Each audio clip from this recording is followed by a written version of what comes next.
Hello folks, welcome to my channel Java Demystified by SSR. Here comes the question number 20. What is inheritance in Java? Let's demystify this question. I am opening my Sublime. And what is inheritance? Inheritance is one of the major principles of object-oriented programming. And to define the inheritance, we can actually say like this. Inheritance is the process of acquiring the properties of a class by other class. That means there exists at least two classes. A class can acquire the properties of other class. So let me annotate this and tell you. Let's say I have class A over here and I am having some class B over here. Yeah, so let me write these names as well. So this is class A and this is class B.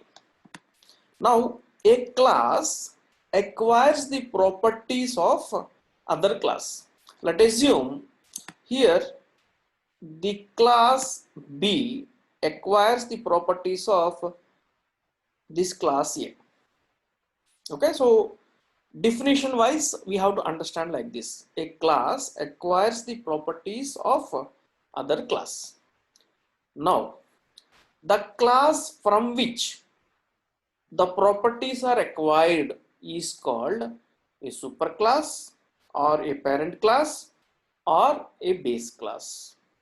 Now the class A is superclass or parent class or base class because from which the class B acquires the properties. So now what is class B is called? What is class B is called? When class A is super, class B is subclass. When it is parent class, then it is child class.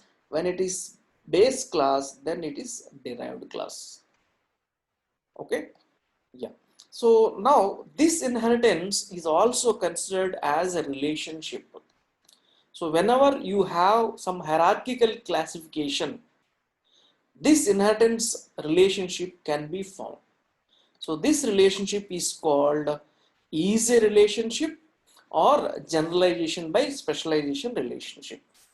Now B is a type. B is A type. That means B is a specialized version of this generalized class A. So this is generalization by specialization relationship. A is the general class and B is the specialized version of this general class A. As an example, if you see, dog is an animal. So dog class is there, animal class is there, and actually here forms some hierarchy. There is some hierarchical relationship. Animal is a general class and dog is a specialized version of that general animal class. Right? So there exists a easy relationship. Rose is a flower. So flower is generalized class, rose is the specialized version. And person, student is a person. So person class is a generalized and student is a specialized class. So like this, we can actually have inheritance that exists in real world in n number of ways. Parent child. Child is a specialized version of parent. So there exists an inheritance relationship. And we know all object oriented concepts will exactly match to our real world scenarios. So this inheritance also exactly matches to our real world scenario. It has been actually taken from the real world scenarios. Let's see what actually happens whenever we have inheritance among classes. Right? So now how to specify in program in Java there exists inheritance. Okay, in order to do that we have a keyword called extends. So here we have a keyword called extends. Okay, so what has to be done here is, for example, in this particular scenario where class B is acquiring the properties from class A, we need to write like this. Okay, so let me write this. Yeah, we need to say class B extends, class B extends A, and you have to start with your class. Okay, so this is how inheritance is specified through Java program. Class B extends A. So this extends keyword is representing the inheritance over here. So now class B can acquire the properties of class A. What properties? We are saying acquire properties. We know a class actually contains what? A class contains data members and method members. Okay, so now all the data members and all the method members can be acquired or inherited by this particular class B. So class B can also have its own data members and method members. Okay, so to be clear, what members will get inherited means all the non-private members will be inherited. Okay, so through inheritance what is possible is all the non-private members will be inherited. That means you have any private data, you have any private data member or a private method, those things will not get inherited to class B.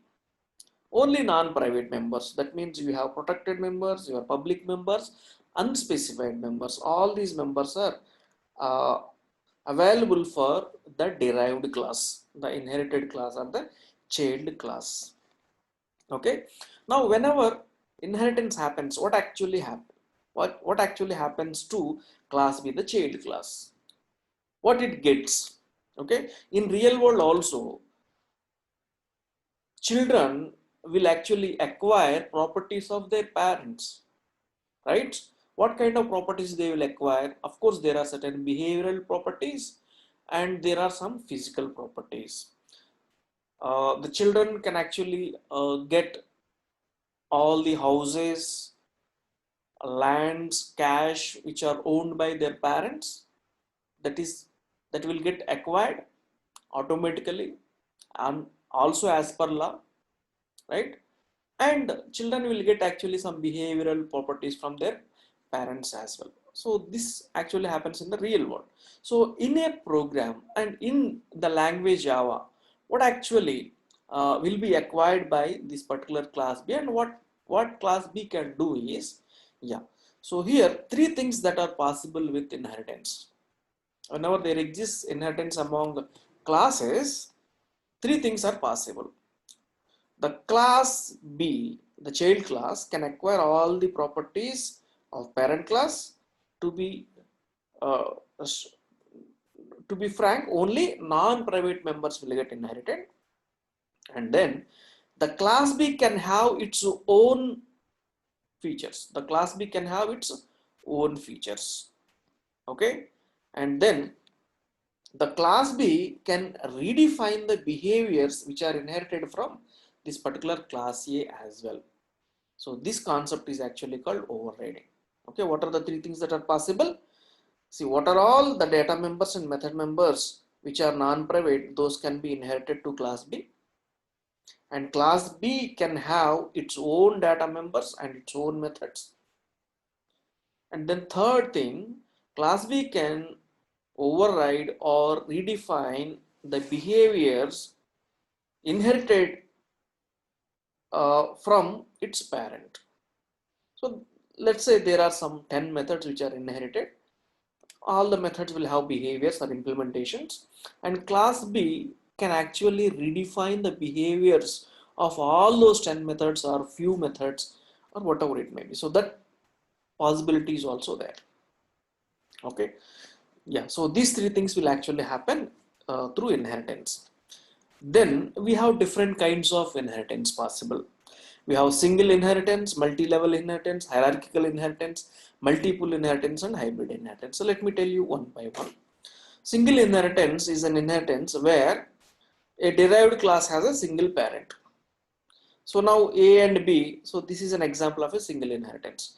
So this, let me explain with actually my slides which are available. Yeah, let me go to my slides here. Yeah. So let me clear all my drawings as well. Yeah. So if you see here, there are different kinds of inheritances. So in single inheritance, what actually happens? A derived class with only one base class.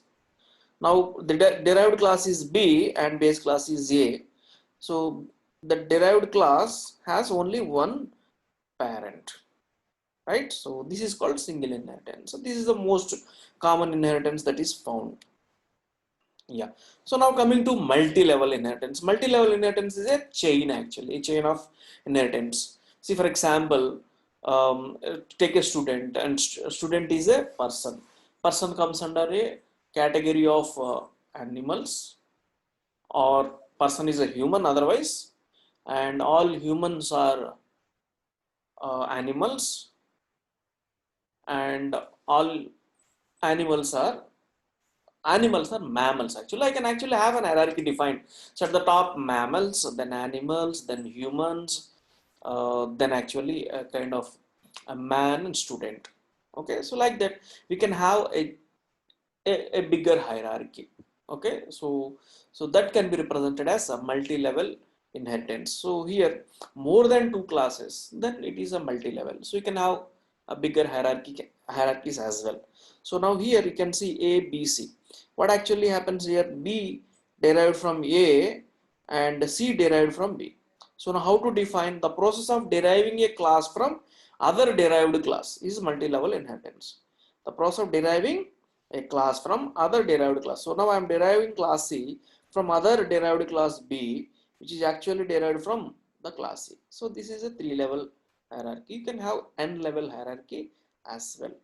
That means inheritance chain can be possible. Then we have something called hierarchical inheritance. Okay, so hierarchical inheritance means a properties of one class are inherited by more than one class.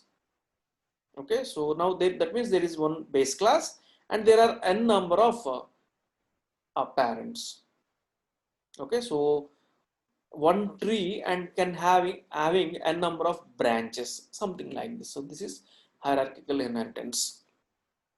Okay, so these inheritance are available in C++ as well. That's why here I am saying C++. Yeah, so C++ is also an object-oriented programming. So it also supports inheritance, and all these will applicable for C++ as well as Java also. Then coming to multiple inheritance, so this is actually one of the interesting inheritance feature one has to learn, especially in Java. What is multiple inheritance? So multiple inheritance is a derived class with more than one base class. A derived class C with more than one base class, then it is multiple inheritance. Okay, so this multiple inheritance is supported with classes in C++, whereas in Java this multiple inheritance with classes is not supported. Okay, but multiple inheritance with interfaces is supported in Java. So that's why this is one of the important questions. I have a separate question coming up on multiple inheritance in Java. So we will detail there what is multiple inheritance, why it is possible in other languages, why it is not possible in C++, and how it is achieved with interfaces. So that we are going to see in the upcoming videos. Okay. Yeah, so now let's just understand what is multiple inheritance. A derived class with more than one base class is multiple inheritance. Then coming to the hybrid inheritance, any combination of these inheritances like single with multi-level with multiple or hierarchical is actually a hybrid inheritance, and this can be possible whenever you are modeling the solution to a problem.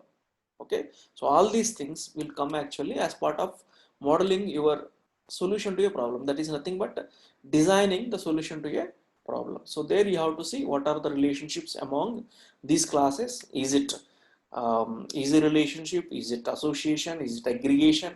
Is it composition? Is it dependency? Is it a realization? So like that, these relationships one has to understand and properly design. And when it comes for implementation, the coders or the developers, by knowing those concepts, they can actually make up the classes and create objects and make the collaborations with the help of methods. Okay, so this is about types of inheritance. So let me go back to my Sublime. Yeah, so then what is the purpose of inheritance? So we have inheritance existing among classes, interfaces in Java. Types of inheritance are there, and what is actually happening when the inheritance uh, exists among the classes, what are going to happen, all these things we have discussed. So what is the purpose actually? The purpose is code reusability. The main purpose of inheritance is code reusability. That means you can actually reuse the existing code. So let's say there are some 10 classes which are actually solving a problem of some particular domain. They are working well, they are debugged, tested. Now you have a similar kind of requirement. What you can actually do is simply know those classes and just extend in your application. So write a class and extend it. Okay. So then they are readily available to you. So you need not to start from the beginning. You need not to start from the scratch. You have something available, you just extend them. They are now into your application and just make changes according to your requirement. Okay, so it fosters faster development because you can reuse it straight away. Okay, and increased reliability you will get because it's already available over there and it's working fine, tested, it proved itself. So we are just using it and making changes as per your requirements. Okay, so these are the advantages with inheritance. Okay, so in Java, inheritance happens with classes and interfaces as well. So with this theoretical background, let's now move to programs. So I have one program to discuss this. So let me go to my employee.java. So I have a class, I have a business class, and which is non-executable class, employee. And in the employee class, I have some data members which are defined. Some every employee will have an employee number, employee name, and then we have some basic pay for an employee, and this employee will work for some company. So here e number, e name, basic pay, and company actually I have made it Google, and which is static. So here I have mentioned the modifiers as well. So those are actually visibility specifiers.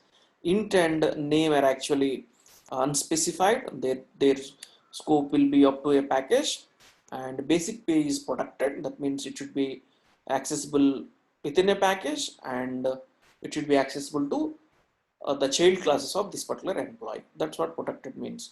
And this organization can be seen by anybody because it is public. Okay, so then I have a method called set employee, and all the instance members are being set. So employee number, employee name, basic pay, uh, the three members have been set, and the organization is already initialized and it is static. Okay, so now this I am using because my local members and instance members having the same name. So this dot e number refers to current class e number. Okay, yeah. So then there is a cal salary method which actually calculates the salary given basic pay. Okay, so how we are calculating?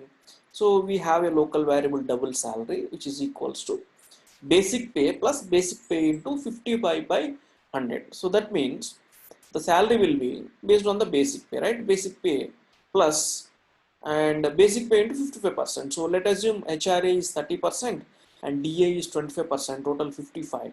So 55% of the basic pay plus basic pay will be usually salary of an employee. And of course there are several other allowances can be added, but as for this particular program I have made it precise. Okay, so now I am printing system.out.println salary equal to sal, right? This is the second method. and then I want to know all the employee details. I have a get employee method which actually prints me e-number, name, basic pay as well as organization. This is my business class employee, and this employee class is a general class, right? So employee is a general class. At the top of the hierarchy you will have an employee, and these employees can be a number of employees. There can be regular employees, there can be consultant employees, there can be technical employees, there can be administrative employees, there can be outsourced employees. Like that, we can have different categories of the employees. Okay, we can have single inheritance, we can have multi-level inheritance as possible, and we can have hierarchical inheritance also possible in this employee with the kinds of employees I have mentioned. Okay, so now this is an executable, this is non-executable class, and this class I will compile and make it ready. So let me go to my terminal. uh, Let me get these things actually here. Yeah, so here this is saved on my desktop, and I say java c employee.java. Yeah, compiled successfully, there is no problem. .class file has generated, but I cannot execute this because not, this is non-executable. There is no main method, and I have made this class, employee class, uh, uh, as a parent class, a generalized class. I want some other class to extend this actually. Okay, so that's why deliberately I have not written any main method. Okay, so let me go back to my child class or the derived class, okay, or the subclass. Yeah, so now I have class technical employee. Tech employee means technical employee. Public class tech employee extends employee. Now what happens whenever I say public class tech emp extends employee? Okay, so this employee class is checked whether it's available or not. Okay, that means the dot class file by the compiler, and all the members will be inherited. So all the members means all the non-private members will get inherited. All the non-private members. So do you have any private members in employee class? No. So that means all these members are inherited, right? So all these 4 instance members will get inherited. All these three, all these 3 methods also will get inherited. And of course, when you compile this employee, you will get employee.class file, which also contains another special method, that is constructor, right? So that constructor also will be there. That means technically there are 4 methods. One method is a constructor. Okay, but constructors will not get inherited. So please note this: constructors will not get inherited. Only methods will get inherited. Members will get inherited if they are non-private. Yeah, so now tech employee will have all these things, right? So let us test whether tech employee will have everything available or not. So what I'm doing is straight away I'm writing my main method, public static, because in my tech employee I'm getting all these through inheritance, right? So public static void main, and I'm saying string array args, string array args. Yeah, because my technical employee class has everything. What everything in the sense? All the members are available, set employee is available, cals are available, get employee is available. Let's see. Now what I'm doing here, tech employee e1 equals to new tech employee. Okay, I'm create an object of tech employee. So here I'm not writing any constructor, so default constructor is applied in the same fashion. Employee class also, when you compile, default constructor is applied. So here also I will get the default constructor supplied by my compiler. Default constructor will be supplied. So now with this E1, what I can do actually, all those methods I can call, because these are all available over here for me. Okay, so now I'm creating a tech employee object, even though I have nothing over here, but through inheritance all are available. I created an object. With this object, what I can do, I can actually have this set employee method called, and I can set all these things. Set employee method actually setting what? E-number, name and basic pay. Now I can set E1 dot set employee. So E-number, let's say 101 is employee number, name is actually some ABC, employee name is ABC, and I am setting some basic pay. So let's say some basic pay is actually, let's say some 56,000 is the basic pay. Okay. So now I can actually call what E1 dot cal salary method. So there is a cal salary method available. If that cal salary method is now available to my technical employee, cal salary is available, get employee is available, set employee is available, right? So cal salary, which actually prints me the salary calculated based on the basic pay. So now I can also say E1 dot get employee to get all the employee details, right? So if you observe here, what object I am creating? Tech employee object. Technical employee has all these things through inheritance. Okay, so let me save this. Yeah, tech employee has been saved. Yeah, I have main method is closed, and then object created, and we are calling. Let's see what is the outcome that we are going to get. So let me compile this. Yeah, so now I'm saying Java C tech emp dot java, which is actually extending the employee class. That means there exists inheritance. Yeah, there are no compile time errors, everything is fine. So let me run techem, because that is my main class, right? So that is my executable class. Now we have created techem object which contains all the members which are inherited from the employee, and we are actually accessing through the methods which are inherited. So Java space techemp. Now if you see, salary is, because we are setting initially with 56,000 into 55% by 55 by 100, that is 86,800. And what are the values we have set? 101 ABC and 56,000, and he works for a company called Google, right? These are the get employee details, right? So this is how straight away uh, how inheritance is working. Okay, you have a class that is available which is ready, you just have to extend it so that everything is available over here. Code reusability. Okay, yeah, so that is the first thing. Whenever you have inheritance, all the members of the parent class are available if they are non-private. Okay, what else can happen actually? What else can happen? The child class or the derived class, okay, or the subclass can have its own properties. Now let's see here, I am actually having something called bonus, int bonus, because he is a technical employee, will have some bonus. Let's say the bonus is 10,000. So this bonus is only for technical employees, not for all employees, right? So this for technical employees only. So int bonus equals to 10,000. Okay, so now what is this? So this is the added feature.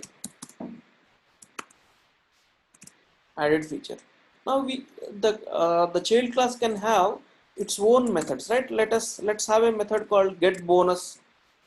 Let's have a method called get bonus. In the get bonus method, we can actually print that bonus. System.out.println. Okay, so we are printing the bonus. So bonus equals to plus bonus, right? Yeah. So now what happens? We have two added features, bonus 10,000 and this one. So now in the main method, what can happen actually? E1 dot get bonus. So this is possible. This method is possible, right? So a child class can acquire all the properties of its parent class, and it can have its own features. This is the added feature, and this is the its own child specific method, own method actually, right? Now let's see, let's compile and see. It works actually. So it has parent things as well as its own things. Now see, the bonus also got printed. Okay, the second part also clear, right? A child class can have its own features. And the third part actually is it can redefine the behaviors exhibited by its parent. Now, for example, if you see this cal salary method,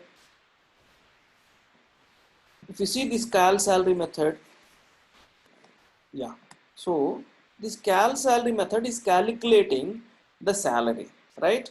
So it is calculating 55% on basic and adding it to uh, the basic pay.